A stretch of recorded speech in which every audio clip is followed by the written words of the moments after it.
नमस्कार, मी अजिंक्य भातंब्रेकर. तुम्ही पाहताय न्यूज 18 लोकमत. महत्त्वाची बातमी सुरुवातीला आपण बघूया. महाविकास आघाडीमध्ये धुसफूस सुरू असलेली पाहायला मिळते की काय, असं म्हणण्यासारखी कदाचित ही एक घटना म्हणावी लागेल. शिवसेनेला दुय्यम वागणूक मिळतीये अशी खंत शिवसेनेचे नेते तानाजी सावंत यांनी बोलून दाखवली आहे. सत्तेत सोबत मग आमच्यावर वार कशाला, असा सवाल राष्ट्रवादी काँग्रेस आणि काँग्रेसला त्यांनी विचारलेला आहे. सोलापूरमध्ये युवा सेनेच्या संवाद मेळाव्यादरम्यान तानाजी सावंत यांनी हे वक्तव्य केलंय. त्यामुळे महाविकास आघाडीमध्ये काही आलबेल नाही की काय, अशी जोरदार चर्चा सध्या सुरू झालेली आहे. शिवसेनेचे नेते तानाजी सावंत यांनी ही खंत व्यक्त केली आहे. मनातली खदखद बोलून दाखवलेली आहे.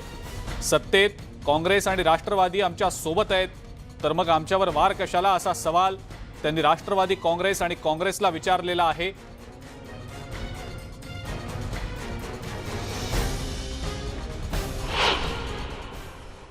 ह्या ठिकाणी छुप्या मार्गाने त्यांचा अजेंडा आहे. जो माणूस कुठला ताकदीने ह्या ठिकाणी काम करत असेल त्या ठिकाणी त्याचा पायात खोडा कसा घालायचा, शिवसेनेला मागे कसं खेचायचं, हे फक्त एका जिल्ह्यापुरते हे नैमित्तिक मी तुम्हाला सांगतो. एक जिल्हा टार्गेट करून हे प्रत्येक ज्या ज्या ठिकाणी शिवसेनेची ताकद आहे त्या त्या ठिकाणी हे आपल्यावरच अस्त्र चालवायला लागले. अपेक्षा काय आहे, ज्यावेळेस तुम्ही हातात हात घालून एकत्र बसताय त्यावेळेस आम्हाला नका टार्गेट करू. तर आपण पाहिलं तानाजी सावंत नेमकं काय म्हणाले ते. याच संदर्भात अधिक माहिती आपण जाणून घेणार आहोत. सिद्धार्थ गोदाम आपले प्रतिनिधी आपल्या सोबत आहेत सध्या. सिद्धार्थ, शिवसेनेचे नेते तानाजी सावंत यांनी मनातली खदखद बोलून दाखवली आहे. महाविकास आघाडीमध्ये आलबेल नाही की काय, अशी शंका यायला वाव आहे त्यांच्या या वक्तव्यानंतर. सिद्धार्थ, काय सांगता येईल त्याबद्दल? शंका यायला वाव नाही, तर हे शिक्कामोर्तब झालेलं आहे. आता आपण मीडिया किंवा टीव्ही मीडिया असेल, प्रिंट मीडिया यांनी अनेकदा बातम्या अशा केलेल्या आहेत की राष्ट्रवादी पक्षाचे मंत्री आणि त्यांचे नेते इतर पक्षाच्या ज्यांचे जोडीदार पक्ष आहेत, काँग्रेस असेल शिवसेना असेल, यांच्यावर दादागिरी करतात आणि निधी पळून येतात. अशा बातम्या आतापर्यंत ऐकल्या होत्या, आपणच दिल्या होत्या. मात्र आता त्याला शिक्कामोर्तब खुद तानाजी सावंत यांनी केलेलं आहे. कारण शिवसेनेचे नेते आहेत आणि त्यांनीच हे कबुली दिलेली आहे की इतर पक्षांच्या सोबत शिवसेनेवर दादागिरी होते. शिवसेनेलाच कमीत कमी वाटा या सगळ्या विकास निधीमध्ये मिळतो. अर्थसंकल्पामध्ये ही सुद्धा जवळपास 10% आसपास सुद्धा त्यांना वाटा मिळालेला नाही, अशा पद्धतीचे वक्तव्य आलेले. आणि दुसऱ्या बाजूने काँग्रेसने ते आधीच याबद्दल बोलले होते की काँग्रेसच्या वाट्याला काहीच येत नाही किंवा काँग्रेसला काहीच भेटत नाही. जालन्याचे आमदार कैलास गोरंट्याल यांनी 4-5 दिवसाआधीच्या कार्यक्रमात खुलेआम जाहीर केलं होतं की राष्ट्रवादी आणि 1 नंबरला निधी पळवून येण्यात राष्ट्रवादी आहे, 2 नंबरला शिवसेना आणि काँग्रेसचं काय अस्तित्वच नाहीये. एकंदरीतच तिन्ही पक्षामध्ये निधी म्हणून रस्सीखेच होते आणि ती आता खुलेआमपणे आता सार्वजनिक ठिकाणी सुद्धा बोलायला नेते लागले. निश्चितपणे आपल्याला म्हणता येईल की निधीहून कमीत कमी तिन्ही पक्षांमध्ये एकमत नाही. सिद्धार्थ, पण शिवसेनेचेच मुख्यमंत्री आहेत. शिवसेनेला जर सत्तेत दुय्यम वागणूक मिळत असेल असं शिवसेनेच्या नेत्यांना जर वाटत असेल, तर नेतृत्व शिवसेनेचं याची दखल घेईल का? काय नेमकं त्याबद्दल सांगता येईल? आणि स्थानिक पातळीवरचं राजकारण, त्या राजकारणाची समीकरणं काहीशी वेगळी असतात, या अनुषंगानं हे वक्तव्य असं म्हणायचं का? हे बघा, आपल्याला तिन्ही जे पक्ष सत्तेत आहेत यांची आपल्याला पक्षीय शिस्त माहित आहे. यामध्ये सगळ्यात जास्त महत्वाची शिस्त ती शिवसेनेमध्ये आहे. शिवसेनेमध्ये अशी शिस्त आहे की त्यांचे पक्षप्रमुख जे बोलतील तेच अंतिम असतं आणि सार्वजनिक ठिकाणी अशा पद्धतीचे वक्तव्य करायचे नसतात. ज्या ठिकाणी धोरणात्मक निर्णय घेण्याचे असतात ते मुख्यमंत्री बोलतात किंवा त्यानंतर संजय राऊत बोलतात, हे आपल्याला सगळ्यांना माहित आहे. त्यामुळं पक्षाची नाराजी कुठं व्यक्त करायची, नाराजी पक्षाच्या नेत्यांनी ऐकून घेतली किंवा त्यावर काही कारवाई केली तर त्या मंत्र्याचं किंवा त्या आमदाराचं समाधान होईल. मात्र उद्धव ठाकरेंपर्यंत यांची नाराजी पोहोचतच नाही. उद्धव ठाकरेपर्यंत यांना आपलं म्हणणं मानता येतच नाही. त्यामुळं यांच्या मनात सुद्धा आणखी खतखत अन्याय तर होतोय, पक्षप्रमुखापर्यंत पोहोचता येत नाही किंवा पक्षप्रमुखांच्या कानावर काही गोष्टी टाकता येत नाही. त्यामुळेच आता सार्वजनिक ठिकाणी बोलून आपलं मन मोकळं करण्याचा हा प्रकार एकंदरीत आहे. आणि निश्चितपणे शिवसेनेची ही पद्धत नाही की जे काही अशा राज्य सरकारातल्या गोष्टी असतील किंवा पक्षाच्या अंतर्गत गोष्टी असतील त्या सार्वजनिक ठिकाणी न बोलण्याची एक लिखित नियम शिवसेनेचे आणि ते सगळे मंत्री आमदार पाळत असतात.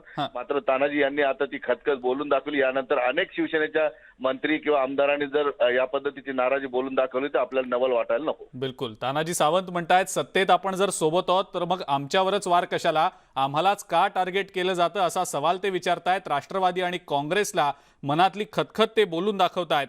पण एक प्रकारे दगा दिल्याची भावना व्यक्त केली गेली आहे तानाजी सावंत यांच्याकडनं. या संदर्भातली आणखीन एक प्रतिक्रिया त्यांची येते ती देखील पाहूया.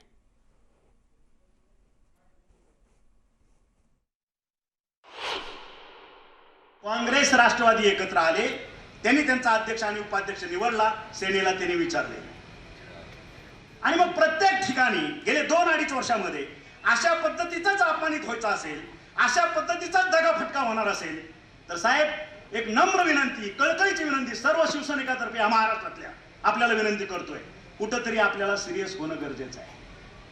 कुठंतरी सिरियस. आम्हाला सत्तेत बसायची सवय नाही, आम्हाला काय फरक पडत नाही, पण विश्वासघात शिवसेना कधीही करून घेणार हे ध्यानात ठेवा. हाही मेसेज, हाही संदेश ह्या दोन पक्षाकडे जाणं गरजेचं आहे. जो विरोधक आहे तो विरोधकच आहे, त्याचा विचार करायची काही गरजच नाही. तर आपण पाहिलं तानाजी सावंत नेमकं काय म्हणतायत ते. दगाफटका सहन होणार नाही असं ते म्हणतायत. पक्ष नेतृत्व त्यांच्या या वक्तव्याची आता नेमकी कशा पद्धतीनं दखल घेतं हे पाहणं महत्त्वाचं ठरणार आहे. पुढची बातमी बघूया. वीज कर्मचाऱ्यांनी देशव्यापी संप सुरू केलाय आणि हा संप मागे घ्यावा असं आवाहन ऊर्जा मंत्री नितीन राऊत यांनी केलंय. राज्यात विद्यार्थ्यांच्या परीक्षा सुरू आहेत. अनेक शेतकऱ्यांनी शेतात पिकं लावलेली आहेत. वीज गेली तर विद्यार्थी आणि शेतकऱ्यांचं मोठं नुकसान होईल. त्यामुळे आंदोलन मागे घ्यावं असं आवाहन त्यांनी केलंय. दरम्यान उद्या दुपारनंतर कर्मचाऱ्यांसोबत बैठक घेऊन सकारात्मक चर्चा करू असंही राऊत यांनी म्हटलंय.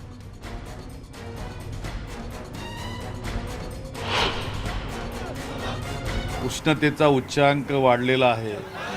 दुसरीकडे विजेची मागणी सातत्यानं वाढते. 27,000 मेगावॅटच्या वर विजेची मागणी गेलेली आहे. तिसरीकडे 10वी आणि 12वीची परीक्षा आहे मुलांची, त्यांचा अभ्यास आहे. चौथीकडे शेतकऱ्यांच्या शेतामध्ये उभं पीक आहे आणि त्यांना मदत करावी म्हणून राज्याच्या विधानसभेत आपण 3 महिन्याची त्यांना सवलत दिलेली आहे. अशा या परिस्थितीमध्ये महावितरणसुद्धा आर्थिक संकटात आहे आणि आर्थिक संकटात असताना सुद्धा आपल्या राज्याच्या नागरिकांची सेवा करण्याचं संकल्प आमच्या महावितरणने या ठिकाणी स्वीकारलेला आहे. अशा या अत्यंत विपरीत परिस्थितीमध्ये आपण राज्याला वेठीस धरू नये आणि हा संप मागे घ्यावा. उद्या फिजिकल बैठक लंच नंतर मी माझ्या कार्यालयात मुंबईला बोलावलेली आहे. त्यांनी मला सकारात्मक सांगितलं की आम्ही थोड्या वेळामध्ये सर्व संघटना आपापसात चर्चा करून आपल्याला कळवतो आणि मला संपूर्ण खात्री आहे की सर्व संघटना यावर सकारात्मक विचार करतील आणि मी सुद्धा राज्याच्या वतीनं सर्व मागण्यांच्या बाबतीमध्ये सकारात्मक चर्चा करणार आहे. खाजगीकरण अजिबात कोणत्याही कंपनीचं होणार नाही ही खात्री मी या निमित्तानं त्यांना दिलेली आहे. पुढची आणखीन एक महत्त्वाची बातमी आता आपण पाहणार आहोत. महाविकास आघाडीमध्ये पुन्हा एकदा बिघाडी झाली आहे की काय असं वाटावं अशी ही बातमी आहे. उद्धव ठाकरे यांच्या विरोधात नसीम खान यांनी तक्रार केलेली आहे. आदर्श आचारसंहितेचं उल्लंघन केल्याचा आरोप केला गेलाय. आमदार दिलीप लांडे यांच्या विरोधातही ही तक्रार करण्यात आलेली आहे. या अनुषंगानं आता सर्वोच्च न्यायालयाची उद्धव ठाकरे यांना नोटीस दिली गेल्याचं देखील समोर येत आहे. निवडणुकीदरम्यान बेकायदेशीररित्या प्रचार केल्याचा आरोप देखील माजी मंत्री नसीम खान यांनी केलेला आहे.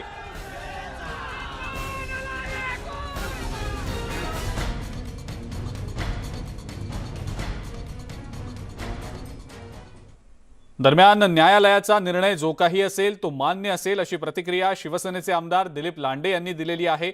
महाविकास आघाडीला कोणतीही अडचण येणार नाही असंही दिलीप लांडे यांनी म्हटलंय. महाविकास आघाडी सरकारला कोणतीही अडचण येणार नाही असं दिलीप लांडे म्हणतायत. पण कोर्टाचा जो काही निर्णय असेल तो आपल्याला मान्य असेल अशी प्रतिक्रिया देखील त्यांनी दिलेली आहे. मात्र उद्धव ठाकरेंच्या विरोधात, दिलीप लांडे यांच्या विरोधात आदर्श आचारसंहितेचं उल्लंघन केल्याचा आरोप माजी मंत्री नसीम खान यांनी तक्रार करत केलेला आहे. या अनुषंगानं सर्वोच्च न्यायालयाकडून उद्धव ठाकरे यांना नोटीस देखील दिली गेल्याचं समोर येत आहे.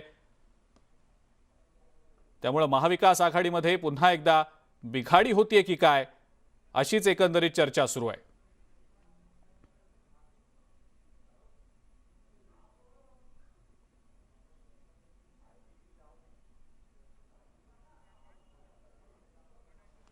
दरम्यान या नोटिशीनं महाविकास आघाडी सरकारला कोणताही धोका नाही असं वक्तव्य काँग्रेसचे नेते आणि माजी मंत्री नसीम खान यांनी केलेलं आहे.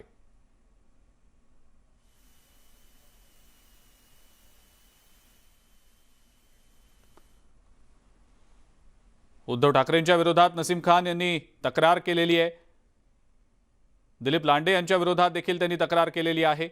मात्र या सगळ्यामुळे महाविकास आघाडीमध्ये कोणत्याही प्रकारची बिघाडी नाही, सरकारला कोणताही धोका नाही असं माजी मंत्री आणि काँग्रेसचे नेते नसीम खान यांनी म्हटलेलं आहे.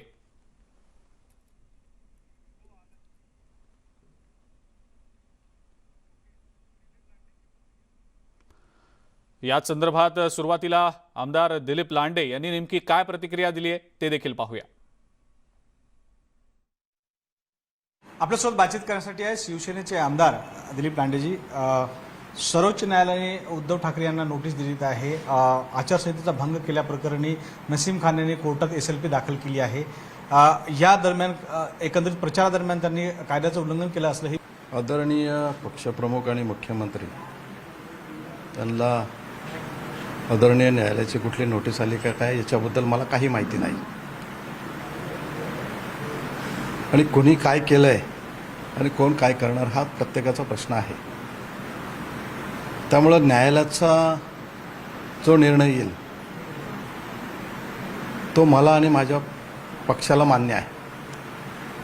याच्यापूर्वी कुणाला काय करायचं होतं त्यांनी सर्व करून पाहिलेलं आहे.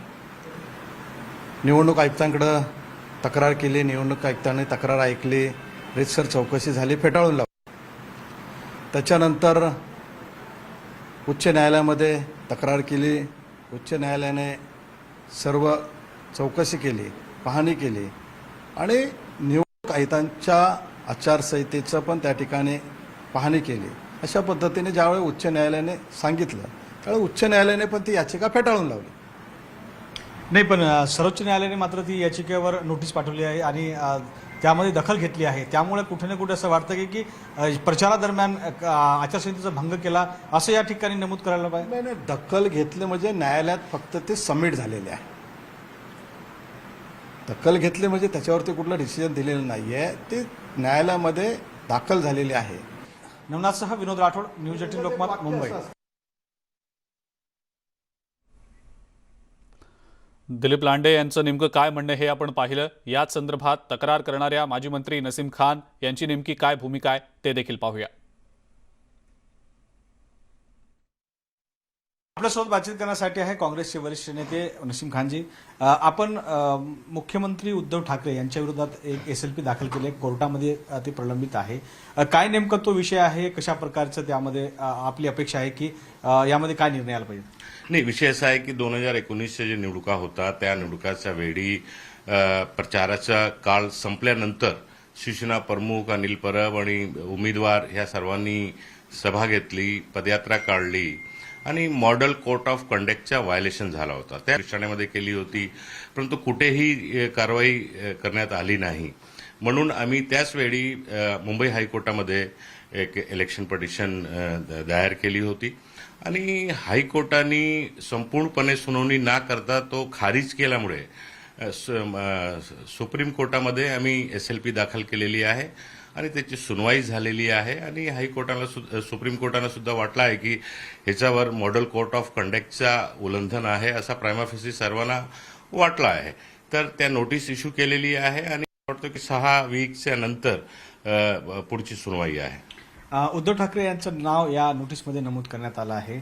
सरकारमध्ये आपण आहे तर यामध्ये कॉन्ट्रोवर्सी निर्माण होणार नाही. विषय असा आहे की हा आमचा व्यक्तिगत विषय आहे, जस्टिसचा विषय आहे, कायद्याचा विषय आहे आणि जेव्हा लोकशाही महाविकास आघाडीला समर्थन देण्याचा निर्णय आम्ही घेतला त्याच्या अगोदरचा हा आमची याचिका होती आणि तो प्रोसेसमध्ये पुढच्या प्रोसेस त्याचा सुरू आहे.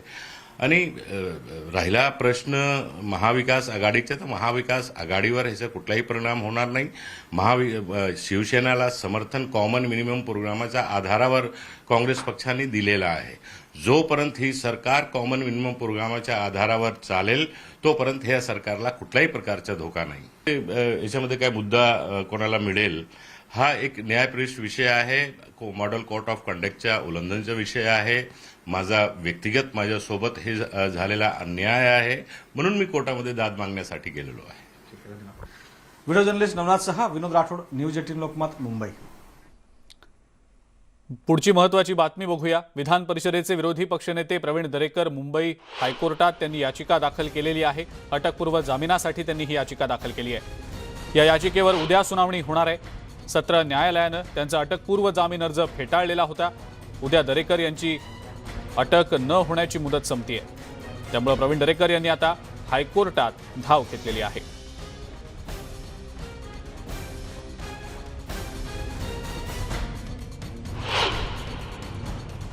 सेशन कोर्टाने अटकपूर्व जामीनचा अर्ज रिजेक्ट केलेला आणि ट्यूजडेपर्यंत आम्हाला प्रोटेक्शन दिलेलं. त्याप्रमाणे आज आम्ही हायकोर्टात हे फाईल केलं आहे. बिल नंबर्ड आणि उद्या हिअरिंगसाठी ठेवलं गेलं आहे. ABI प्रोटेक्शन पाहिजे. FIR आहे ते बेसलेस आहे, एलिगेशन्स आहेत, त्यात टोटल इंटरव्हेशनची गरज नाही. त्याप्रमाणे कोर्टाने आम्हाला प्रोटेक्ट केलं पाहिजे. ब्रेकनंतर आपल्या सगळ्यांचं पुन्हा एकदा स्वागत. एक महत्त्वाची बातमी बघूया. केंद्राचे निर्देश मिळाले तर 18 वर्षांवरच्या युवकांना बूस्टर डोस देणार. 18 वर्षांवरच्या युवकांना बूस्टर डोस देण्याची तयारी आहे. मात्र जर केंद्रानं निर्देश दिले तर हे बूस्टर डोस दिले जातील अशी माहिती पालिकेचे अतिरिक्त आयुक्त सुरेश काकणी यांनी दिलेली आहे. पालिकेची 200 केंद्र यासाठी सज्ज असल्याचं देखील त्यांनी सांगितलंय. पण केंद्र सरकारनं जर निर्देश दिले तर 18 वर्षांवरच्या युवकांना बूस्टर डोस देण्याची पालिकेची तयारी आहे. तशी सज्जता पालिकेची आहे असंही त्यांनी म्हटलेलं आहे.